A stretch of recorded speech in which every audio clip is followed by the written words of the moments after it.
cerca del 30% de la población mundial, 2.200 millones de personas, nunca han oído hablar de Jesús. ¿Cómo van a invocar a aquel en quien no creen? ¿Y cómo van a creer en él, si no han oído su mensaje? ¿Y cómo oirán, si no hay quien les predique?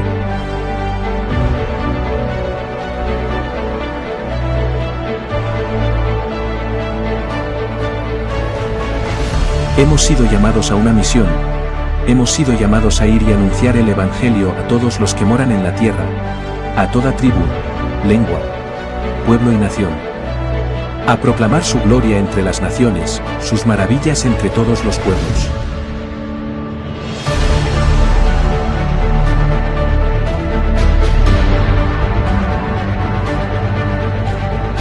Hemos sido puestos por luz para las naciones. Es tiempo de llevar la salvación de Cristo hasta los confines de la tierra.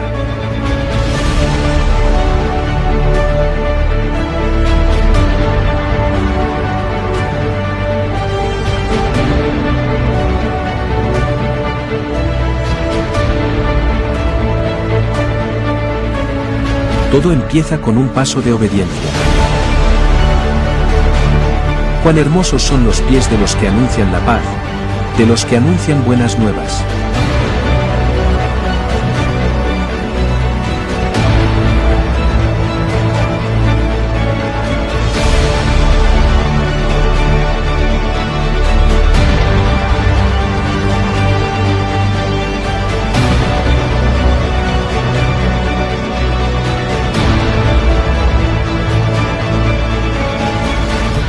Tú, también eres misión.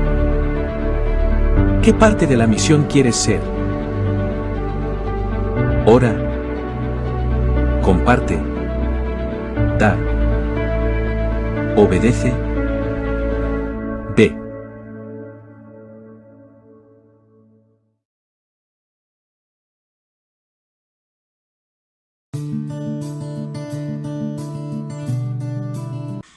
Hoy tenemos la Santa Cena y vamos a leer, lo hemos leído el otro día, el último versículo que compartimos por mi parte, y es en 1 de Timoteo 1, 15 y 16, y lo vamos a repetir porque vamos a darle otro matiz, ¿no?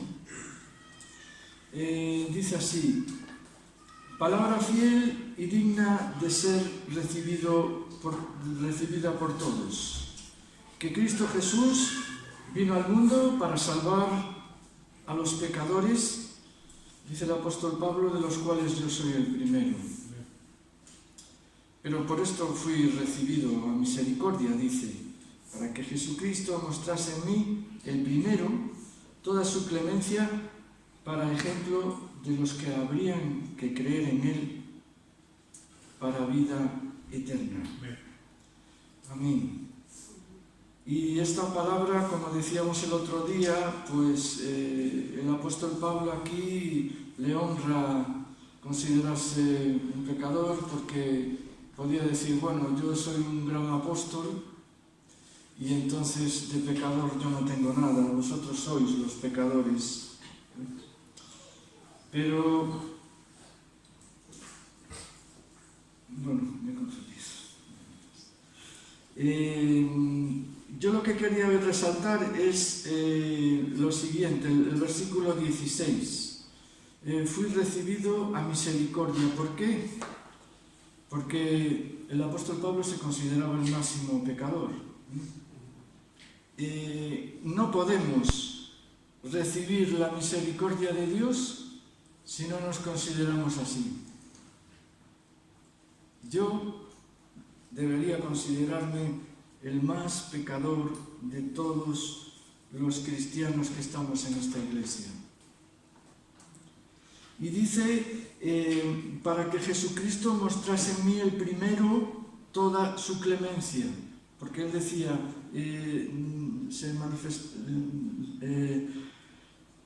vino al mundo para salvar a los pecadores, de los cuales yo soy el primero. Y entonces ahora vuelve a recalcar, para que en mí, el primero, mostrase toda su clemencia. Qué actitud, ¿no? nosotros deberíamos tener esta misma actitud, de considerarnos, bueno, no una miseria, porque Dios no quiere que pensemos así, ay, yo soy el máximo pecador. No, no se trata de eso, pero se trata de reconocer que efectivamente, si no fuera por Jesús, nosotros no podríamos estar con una salud espiritual. Amén. Porque nos consideraríamos que no necesitamos de Dios, ¿no? Si tú no te consideras pecador, Dios, en fin, que sobra, ¿no? Entonces, nosotros, si nos consideramos pecadores, y no debemos estar orgullosos de ello, por cierto, sino todo lo contrario, debemos estar en el proceso de santificación, ¿vale? Pero lo que quiero decir es que la actitud debe de ser esa, y dice, para ejemplo de los que habrían de creer en Él para vida eterna. El apóstol Pablo pretendía ser ejemplo, y si dijera, yo soy el apóstol y vosotros los pecadores, ¿qué ejemplo estaría dando? De necesidad de Dios. ¿Por qué vino Jesús? Porque tenemos una gran necesidad de Él, si no, no vendría. ¿Qué estaba manifestando Jesús cuando murió en la cruz? Que tenemos una profunda y urgente necesidad de Dios, porque somos pecadores. Yo, el primero, el apóstol Pablo más, dice él. Vale, pero nosotros, ¿cómo nos vemos? Nos vemos pues de personas que, como dicen hoy en día la mayoría de las personas, yo es que no le hago mal a nadie. ¿Qué estás diciendo? Que no necesitas ayuda, no necesitas a Dios, porque total ya lo tienes todo. Entonces, pues ahí Dios no puede intervenir. Es más, no interviene si tú no quieres. Si tú te opones a que Dios intervenga, pues Dios no interviene. Te dice, bueno, allá tú verás. Y entonces Dios no puede intervenir. Pero Dios quiere intervenir en nuestra vida, amén. Quiere ser el centro, como dice la canción, quiere cambiarnos, porque necesitamos cambiar muchas cosas. ¿En cuántas cosas necesitamos cambiar? Yo diría que en incontables cosas. No sé vosotros, pero yo cada día me descubro algo que no, digo yo, no estoy bien con Dios. ¿Por qué? Porque hay una fuerte necesidad. No es que no esté contento, no es que no me alegre de que Jesús esté ahí, no es que no me alegre de tener una relación personal con Él, pero sí sé que tengo cosas que cambiar. Amén. Y eso es de lo que se trata. Cada vez que celebramos este pan, este vino, cada vez que estamos aquí, en realidad dice, estáis recordando la muerte del Señor hasta que Él venga. Pero la muerte del Señor no es algo etéreo, un rito espiritual, sino que la muerte del Señor implica que estamos recordando la necesidad profunda que tenemos de Dios. Amén. Tenemos una profunda necesidad de Dios. Y Dios quiere glorificarse en nuestra vida y quiere mostrarnos que solamente Él es el justo. El justo por la fe vivirá. Nosotros por la fe somos hechos justos. Pero el único justo, el maravilloso y único, es Jesús. Amén. Los que van de sobrados, los que se consideran un doctor en su especialidad, en realidad no están dando gloria a Dios, están dando gloria a sí mismos. Y eso es lo que no quiere Dios. ¿Por qué? Porque si no, muchas personas no se pueden salvar. Si nosotros ponemos nuestro foco en nosotros mismos, la salvación de otras personas está en profundo peligro. Amén.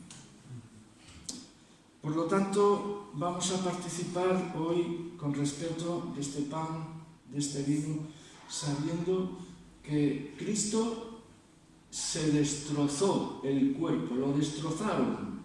Cuando llegó a la cruz estaba ya medio muerto, porque le rasgaron, bueno, ya no digo más, ya sabéis.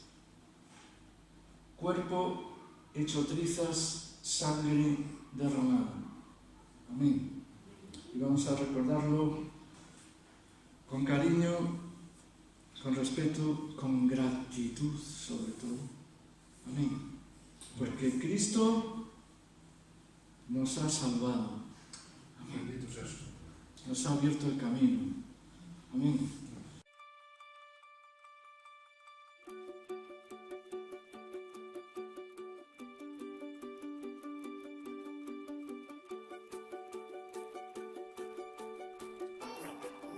Hola, mi nombre es Marinaldo, un gusto, es una alegría poder transmitir a vosotros la alegría que tenemos nosotros de lo que Dios está haciendo aquí en Burgos.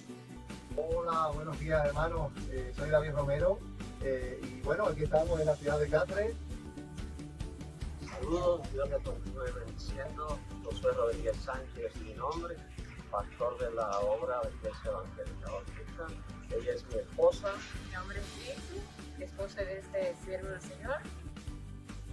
Donosti, de clima oceánico, es una de las ciudades más lluviosas de nuestro país.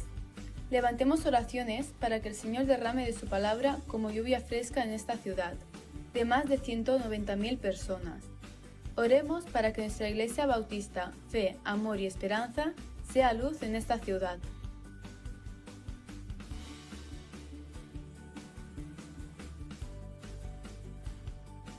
Hola, queridos hermanos, estamos aquí en la ciudad de Teruel, en el proyecto Misionero de la UE 15 para el 30.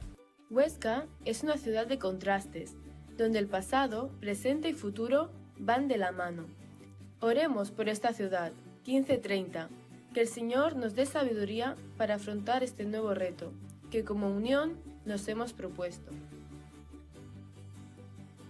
Salamanca es una ciudad donde su historia recorre todas sus calles, transitando por ellas miles de jóvenes universitarios, que hacen de ella una ciudad de proyección de futuro, ciudad estratégica en el desarrollo del Evangelio. Oramos al Señor por personas dispuestas a servirle e iniciar obra en ella.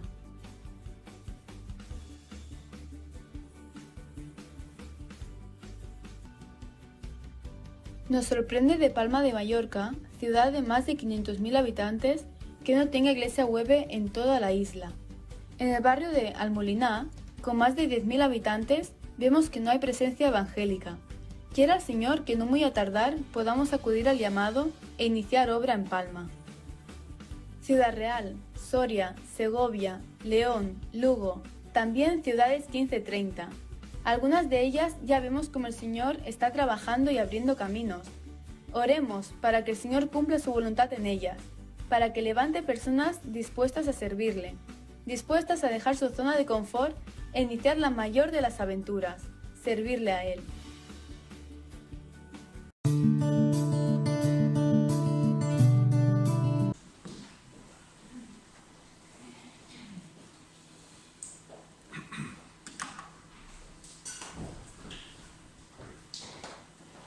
Muy bien, pues queridos hermanos, queridos amigos, buenos días a todos.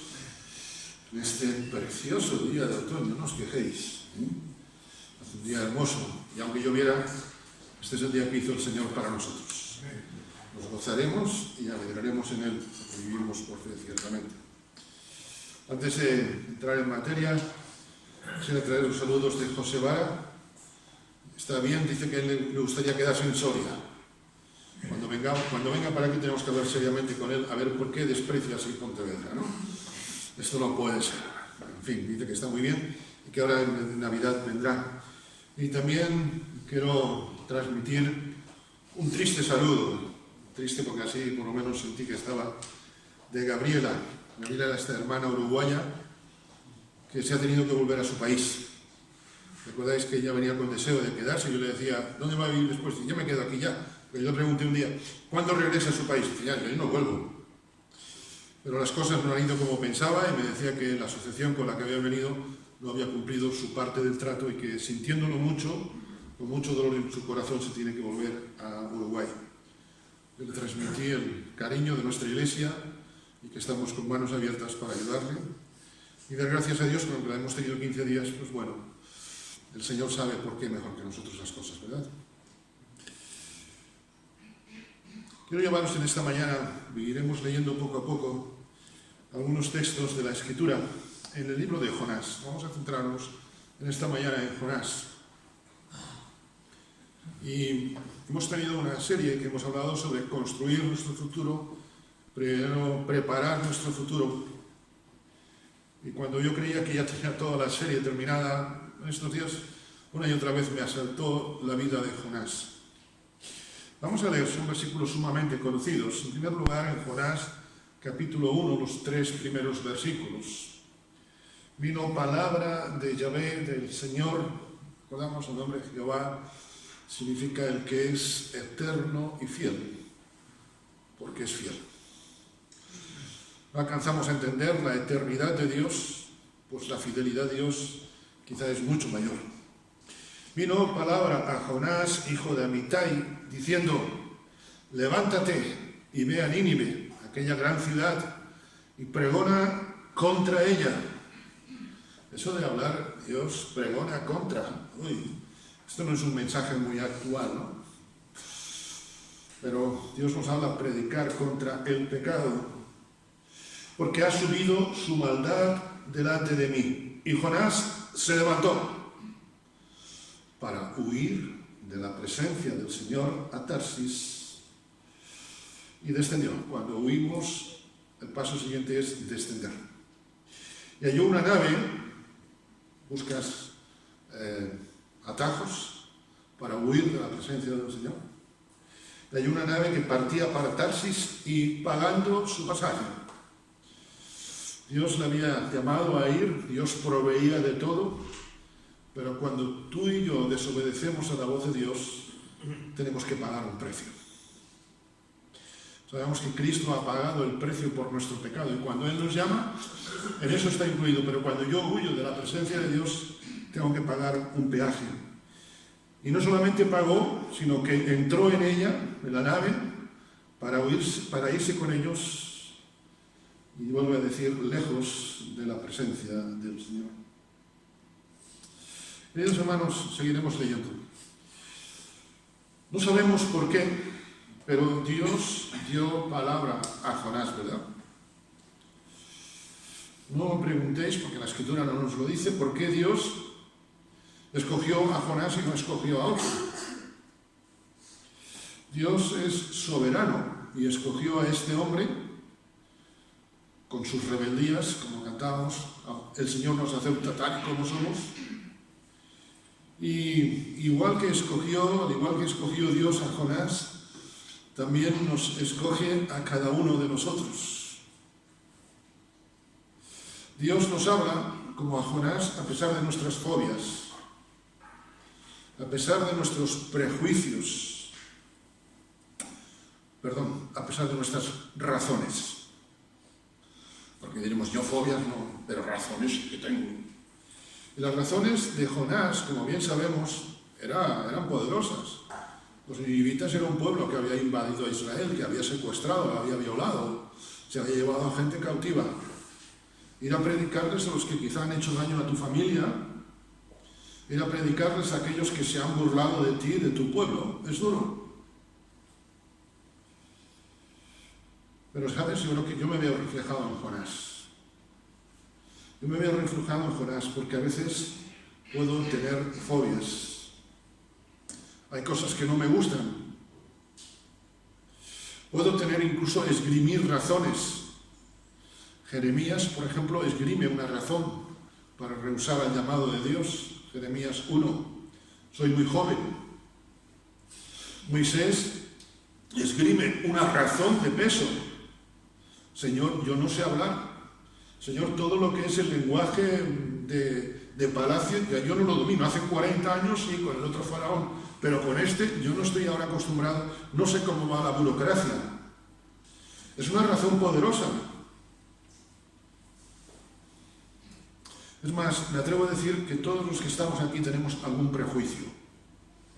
Pedro, ¿recordáis cómo va a hablarle a Cornelio? Un incircunciso. Y había estado 3 años con Jesús, Pedro, ¿eh? ¿Quién de nosotros a veces no tiene prejuicios, verdad? Hay iglesias, ayer hablaba con un pastor, que no escogen a un pastor, lo decía, y conozco también algunas, si el pastor es de tal o cual país. En Cristo somos libres, jamones. Somos libres, pero no vivimos como libres. Todos tenemos fobias. Todos tenemos prejuicios, todos tenemos razones. Hace 17 años el Señor nos llamó a servirle en Canarias. El 4 de abril yo estaba hablando con un amigo y me dijo, ¿cuántos años llevas aquí, Jonathan? Le dije, pues mira, llevo casi 18. ¿Sabéis? Yo me crié en Canarias. ¿Y no vuelves allí? Digo, yo allí ni loco.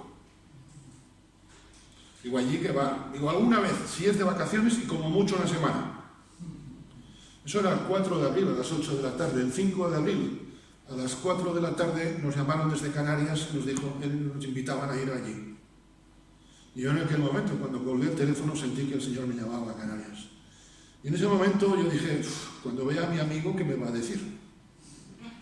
¿Sabes? Yo no tenía ganas, os lo digo de corazón, mi esposa bien lo sabe, no tenía ganas de ir. Aprecio mucho las Islas Canarias, el lugar donde me crié, tengo mi padre enterrado ahí, todo lo que tú quieras. Fui bautizado allí, todo lo que tú quieras. Pero no tenía ganas de vivir allí. No por fobia, simplemente que me encontraba muy bien aquí. Entiendo que Pontevedra es casi el cielo, entenderme, por favor, ¿no? Pero a veces tienes que romper. Yo el día anterior, allí yo no voy, no lo comparo con Nínive, por favor, ¿eh? Que no se me ofenda algún canario si me ve en los vídeos. Pero tienes que romper fobias, tienes que romper razones. ¿Sabes? Dios te habla a ti y le habla a mí como habló a Jonás. Que somos un don nadie, que somos, en el mejor de los casos, un número en la seguridad social, pero el resto somos un cero a la izquierda. Pero Dios está hablando a ti y me habla a mí, y nos habla por la Escritura. Dios nos habla por la Escritura, y la palabra de Dios, recordáis que es, primero, viva y es eficaz.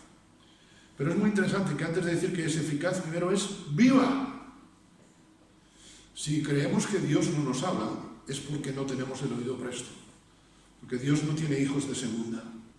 Ahora bien, como Jonás, somos responsables. Versículo 3. Versículo 2, 1 y 2. Vamos, a mí me encantaría vivir en el versículo 1 y 2. Que todo el día el Señor me estuviera hablando. Ven aquí, Jonathan. ¡Ay, qué bien! Pero hay un versículo 3 en la vida de cada uno. Una responsabilidad. Es muy interesante, el Señor le dice, levántate. Como Jonathan, aquel 4 de abril del 2007, es muy cómodo estar. Y el Señor te dice, levántate. Yo recuerdo que pensé en todo lo que tenía que dejar detrás. Algún día daremos un taller sobre mudanzas. Os lo puedo asegurar, he tenido varias mudanzas en mi vida. Es un problema establecerte en una casa nueva, pero dejar todo lo anterior, sobre todo que encuentres muchas cosas del ISIS, que no es el movimiento islámico ese, ¿no? De aquellas cosas que y si nos hace falta, queda aquí y si nos hace falta, ¿verdad? Y te das cuenta que tienes muchas cosas que te atan. ¿Sabes? Tú y yo somos totalmente responsables de la respuesta que le damos a Dios. Zaqueo fue responsable de bajar del árbol.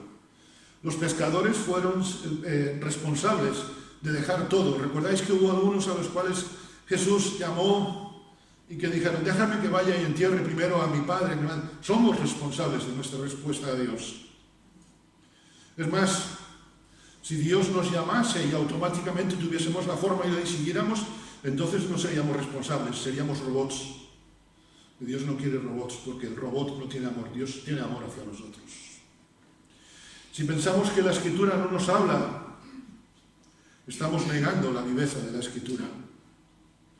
¿Sabes, mi hermano, mi hermana? Las decisiones activas o pasivas, porque hay decisiones pasivas, yo no tomo ninguna decisión, que eso es una decisión pasiva.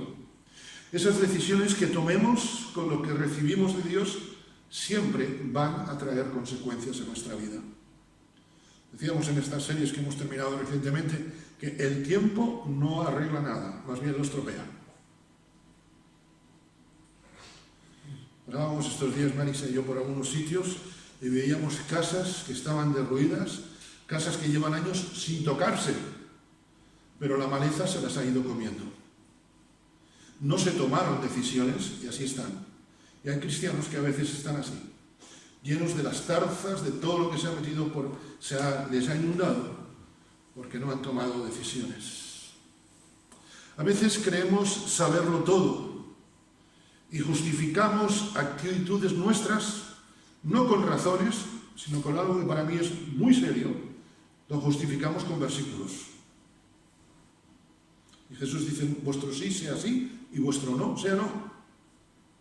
Si tengo que usar versículos para justificar mis acciones, entonces no estoy siendo fiel al llamado de Dios. Porque puedo justificar cosas con versículos, pero si no está habiendo una transformación en mi vida, entonces estoy siendo igual de rebelde con Jonás. ¿Acaso Jonás no conocía de la misericordia de Dios? Estoy igual que tú y que yo, incluso mucho más nosotros. Queridos hermanos, permitidme una pregunta y la dejo para el corazón de cada uno. ¿Qué razonamientos ponemos para no ser obedientes a la voz de Dios? Tú y yo, cada uno de nosotros, estoy seguro, ojalá me equivocase en todos, pero creo que todos en algún momento ponemos razonamientos, edad, pasado, circunstancias, traumas, que estoy muy bien para decir, no Señor, yo huyo de ti. Claro, no lo llamamos así, pero lo vivimos así. Y pasamos al versículo 15. Dice, conocemos la historia, Jonás se confiesa delante de aquellos compañeros de viaje, y tomaron a Jonás, versículo 15, y lo echaron al mar. Y el mar se aquietó de su furor.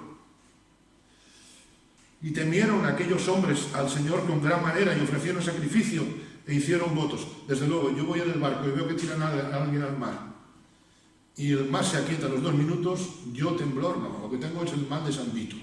¿Entendéis? Me pongo a flotar más que a tambalear más que el flandul. Pero el Señor tenía preparado un gran pez que tragase a Jonás, y estuvo Jonás en el vientre del pez, no un ratito, sino 3 días y 3 noches, menudas 3 días y 3 noches. Esto también, y aunque me salga un poco del tema, es un símbolo de lo que sería después la muerte y resurrección de Cristo. Es curioso porque desde el versículo 2 hasta el capítulo 3, Dios no vuelve a hablar. Jonás ha hecho una serie de cosas que hemos leído, y parece como si Dios se olvidase de Jonás, ¿verdad? Realmente, más que Dios olvidarse de Jonás, lo que estaba haciendo Dios, cuando Dios hace sus silencios, es darnos una oportunidad para buscarle. Yo no sé vosotros, yo tengo muchas veces la experiencia, incluso triste, de pensar, de creer, de sentir, de vivir, que parece que Dios no me habla. Y una de las cosas que he descubierto y que voy descubriendo a base de palos y a veces a base de tocar fondo, es que Dios me está dando oportunidades para buscarle a Él. Los silencios de Dios son oportunidades que Él nos da. El silencio de Dios son oportunidades que Dios nos da para buscarle, para dejar de huir. Fijémonos que Jonás en ningún momento dijo, oye, por favor, vamos a volver a tierra y que yo quiero cambiar las cosas. Jonás, a pesar de todo el problema que veía, a pesar de saber que estaba haciendo las cosas mal, quiso seguir hacia adelante, tirarme al fondo del mar. Ya que no llego a Tarsis, tirarme al fondo del mar. En vez de ir a buscar la presencia de Dios, quiso huir a lo profundo del mar. Salmo 139, si mal no recuerdo, disculpad si me equivoco de capítulo. Si subiere a los cielos, allí estás tú. Y si en el fondo del mar pusiere mi estrado, allí aún así tu diestra me guiará. Hermano, hermana, la diestra de Dios está contigo, aunque a veces no la veas. La diestra de Dios está con nosotros, aunque a veces no la veamos. Hay épocas en nuestra vida en que atravesamos mares tempestuosos y la culpa no es del mar, la culpa es nuestra, porque estamos huyendo de la presencia de Dios. Los cristianos tenemos a veces, permitidme, el comodín de la prueba. ¿Cuál es el comodín de la prueba? Esto que estoy pasando es una prueba que el Señor me ha dado. Jamones. Esto que a veces estamos pasando es fruto de nuestra desobediencia de Dios. Si tú te tiras, no sé, de un árbol abajo y te rompes las piernas, no es que Dios te quiera mandar un tiempo a la vida. Espero que no se me caiga nadie. Si Dios tú te caes de un árbol porque te has subido a él y te caes y se te rompen las piernas, ¡ay, qué prueba me ha dado el Señor con las piernas! No, tú que has sido un velillo y te has subido a lo alto de un árbol. Y a veces confundimos castigo de Dios con prueba. Y mientras no tengamos honestidad delante de Dios, las cosas no pueden cambiar. Leo el libro del profeta Jeremías, capítulo 6. Esto es lo que ha dicho el Señor. Paraos, deteneos en los caminos y observad. Jonás no observó. Preguntad por las sendas de antaño, las sendas antiguas, por el buen camino. Andad por él y así encontraréis reposo. Pero dijeron, no iremos. Esto es lo que Dios está haciendo con con Jonás. Dios le está dando una oportunidad de volver al buen camino. Y Jonás dice, yo a la presencia de Dios, yo al fondo del mar. Y después nos preguntamos por qué nos pasan las cosas, ¿verdad?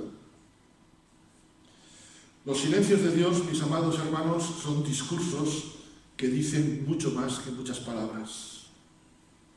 ¿Te preguntas por qué parece que Dios no habla a tu vida? A veces nos quedamos, es que Dios no me habla. Pero disculpa, hermano, mi hermana, eso es una treta de Satanás que nos la creemos como buena. El problema no es que Dios no nos hable, el problema es ¿por qué Dios no me habla? Porque sus silencios son viveza para buscarle a Él.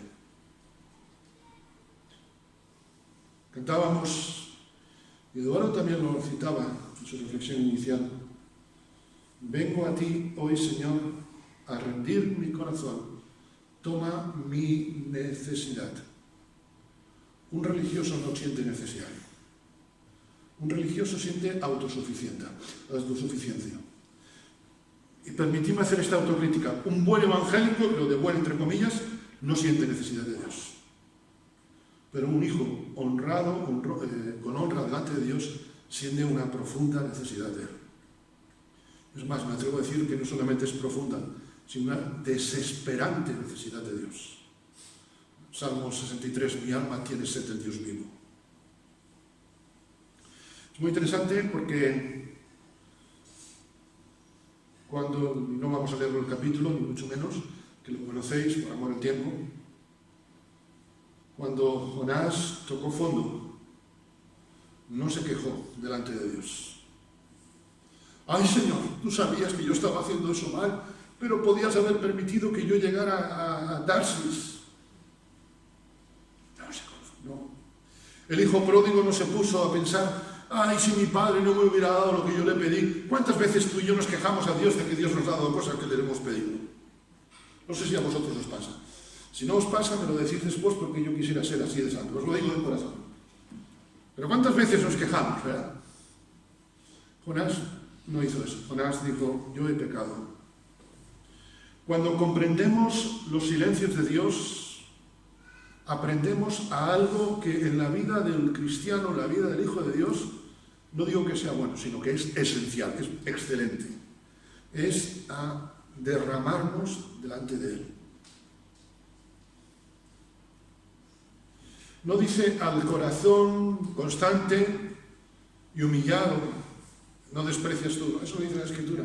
No dice al corazón que va a todas las reuniones, y no es malo que vengamos a todas las reuniones, Dios lo libre de decir lo contrario. Al corazón contrito. Contrito tiene que ver con humillado, con destrozado, con un corazón hecho polvo. Porque cuando soy débil, dice el apóstol Pablo, entonces soy fuerte. Dios no admite corazones fuertes, Dios admite corazones débiles. Por eso David, aquel que se creía con derecho a tantas cosas, con derecho incluso a matar a un inocente, como el esposo de Betsabé, él después de aquella experiencia de estar con el peito cheo, se encuentra que su pecho está vacío y dice, crea en mí, oh Dios, un corazón limpio. No estoy diciendo que esta mañana estemos aquí una manada permitible de corazones sucios, pero sí que creo que estamos un grupo de corazones necesitados de ser limpiados cada día por el Señor. De niño muchas veces recuerdo que mi madre me pasaba, tenía una zona de campo, tenía muchas veces pillaba polvo, y mi madre me pasaba una esponja. Y la esponja generalmente, hombre, hoy han mejorado mucho, pero hace años lo más próximo a una esponja era una piedra pómez a veces, ¿no? Yo recuerdo cuando mi madre me pasaba aquella esponja, que aquello parecía lija del, no sé, del número más gordo, le decía, mamá, pero si me limpiaste la semana pasada. Y las madres que tienen un vocabulario, María Moliner, generalmente muy hermoso, me dicen, también comiste ayer, pero hoy hay que lavarte. Ay, es que yo llevo tantos años con el Señor, pero hoy necesitamos ser limpiados por Él. De nada valen los años si no hay una limpieza continua. Hace poco he estado escuchando una serie de programas sobre la higiene en la Edad Media.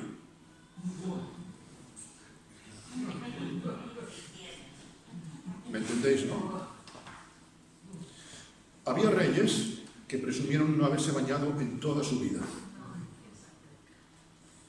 El rey Felipe el Puerco sería, ¿no? La expresión.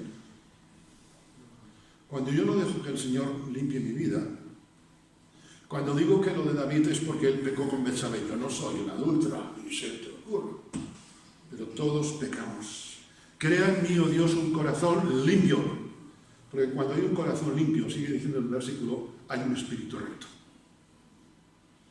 Dios no puede hablar a nuestra vida si hay cosas que lo impiden. Dios no pudo volver a hablar en la vida de Jonás hasta que Jonás no se sinceró delante de él. ¿Sabes? Una de las cosas que a mí me ha sorprendido más en esta lectura estos días es que Jonás tocó fondo. Y a veces parece como si Dios quisiese que tocásemos fondo, ¿no sabes? El asunto es otro, diferente. Dios no quiere que toquemos fondo, Dios lo que no quiere es que nos alejemos de Él. Porque cuando nos alejamos de Él es cuando tocamos fondo. ¿Dios ha permitido que toque fondo? No, es que tú te lo has buscado. Dios lo que no ha querido es que tú te alejes de Él. Y cuando nos alejamos de Él, solamente como Jonás, podemos tocar fondo. Y llegamos al capítulo 3 y versículo 1. Vino palabra de Jehová a Jonás por segunda vez. Me llama mucho la atención este detalle. Por segunda vez. Desde 1.2 hasta 3.1 no había hablado Dios. ¿Y qué le dice el Señor? Levántate y ve a Nínive. Queridos hermanos, Dios da segundas oportunidades. Nuestro pasado, que todos seguro que tenemos un pasado, y a veces más que un pasado es un pretérito imperfecto. Un pasado imperfecto que se dice en gramática, ¿no? Pero qué bueno es que Dios nos está dando hoy una segunda oportunidad. Si leemos, Dios no le reprocha el pasado. Hemos meditado en semanas atrás recientes, el hijo pródigo. El padre no le reprochó nada, sino le da. Dios no le echó en cara. Dios no le dijo, ay, Jonasín, Jonasín, la que hiciste. Levántate. Porque Jonás seguía postrado. Pero Jonás tuvo que vivir experiencias que yo estoy seguro que Dios no hubiera deseado para él. Mi sobrina nieta lleva unos días que casi cada semana se cae y se da golpes, pobrecita, en su frente. Y me dice mi sobrina, cómo me duele verla, pero eso le ayuda a saber caminar mejor. Dios a veces va a permitir chichones en nuestra vida, en nuestro corazón, que tardan. Me manda estos días alguna foto de la niña al rato de haberse hecho chichón, ves el bombo allí, sus ojos llorosos todavía, como seguramente estaría Jonás. Hermano o hermana, no se te ocurra, no se nos ocurra echar la culpa a Dios de nuestras acciones. Pero tampoco tengamos miedo en confesarle a Dios nuestro pecado. Porque a veces me temo que decimos, ¿por qué Dios lo permitió? ¿Sabes por qué a veces decimos eso? Porque tenemos miedo a confesar nuestro pecado. Aún con mis temores cantábamos, sé que me aceptas. Y Jonás seguía teniendo temores. Jonás seguía teniendo reticencias. Yo todavía tengo reticencias. Aún no hace mucho tiempo surgió la posibilidad de marchar de Galicia y yo dije, no, ni me voy. ¿Sabes? Todavía tengo algo de aquello. Pero sé que el Señor me acepta, nos acepta como somos. Querido hermano, querida hermana, busquemos a Dios como Jonás. Jonás estuvo 3 días y 3 noches. ¿Tú te imaginas solamente un ratito en el vientre del gran pez? ¿Cómo olería aquello al principio? Si tú eres de los de olfato fino, yo no sé cómo sería Jonás. Bueno, de aquella época si la higiene no era mucho, tampoco a lo mejor se diferenciaba, ¿no? Pero bueno, ¿me entendéis? Pero 3 días allí, en medio de todos los fluidos, en medio de todos los embates del mar, porque los pescados tienen la mala costumbre de estar moviéndose, los peces. En medio de todo el ajetreo, de lo extraño de su medio, a veces Dios va a permitir que estemos en un gran pez, oliendo cosas, y diciendo en algún momento, los ácidos me comen. No sabemos cuánto tiempo pasó entre el versículo 10 del capítulo 2, el Señor mandó al pez y vomitó a Jonás en tierra, y no dice, y enseguida vino. Pasamos al capítulo 3 y puede haber pasado tiempo. Tiempo para recapacitar Jonás. Las oportunidades de Dios son como los trenes. Pasan. Y somos responsables de subirnos a ellos o no. No tengamos miedo. Busquemos a Dios. Sabemos que Dios nos está dando una oportunidad. Por lo menos a mí me la ha dado en mi vida. Eso lo confieso de corazón. Recordamos a Moisés. Moisés se creía ya despreciado. 40 años en el desierto, allí no vería a nadie. Y cuando Dios le llama, le da una oportunidad con 80 años. Dios le da una oportunidad a un hombre de 80 años. Dios te da a ti y a mí una oportunidad en este día de hoy. ¿Sabes? Todos somos un Jonás. Yo me veo reflejado acá. Todos tenemos nuestras caídas. Todos tenemos nuestras huidas. Seguramente, como en el cuerpo de Jonás, es muy factible que quedasen algunas cicatrices de los ácidos. Todos tenemos marcas del pasado. Os he contado que yo tengo una cicatriz de la uña de una enfermera a los pocos días de nacer. Y hoy, con la edad que tengo, 18 años y medio, a punto de cumplir 19, todavía tengo en mi talón izquierdo la cicatriz de aquella. Hay cosas que nos quedan de por vida, pero lo hermoso es que Dios las cicatriza nuestras heridas y nos da una oportunidad nueva. Permitidme decirlo en un lenguaje coloquial: Dios nos da oportunidades para resetear nuestra vida.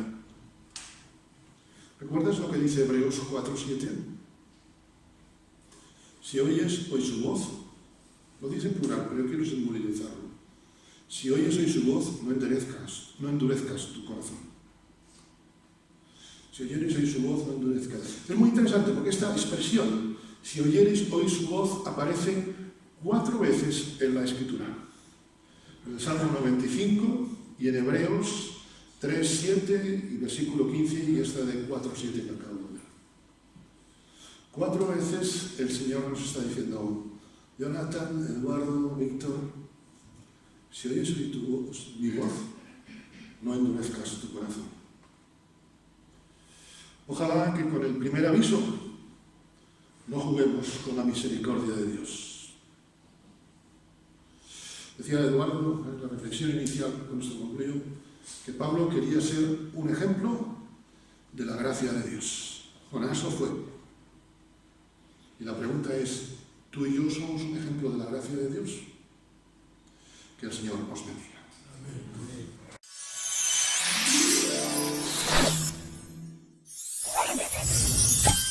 Oh, oh, oh, oh,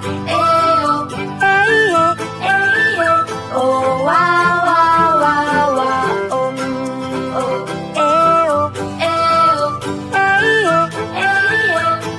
wow, wow, wow, wow. Confía en Jesús y no en lo que tú piensas. Confía en su luz y en lo que suceda.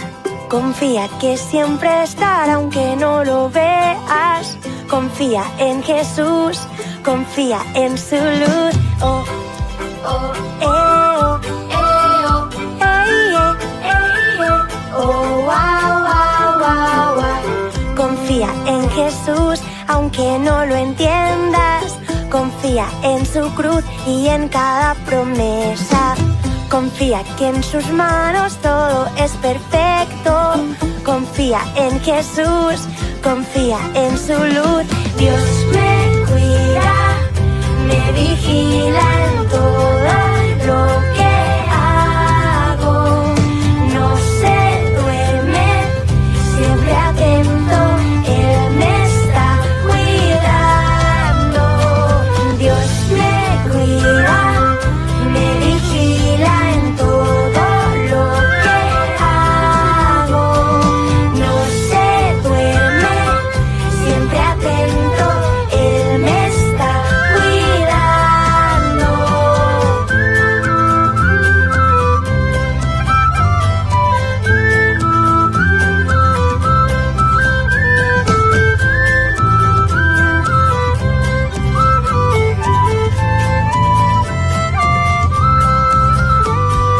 Dios me cuida, me vigila en todo lo que hago. No se duerme, siempre atento, Él me está cuidando siempre. Confía en Jesús.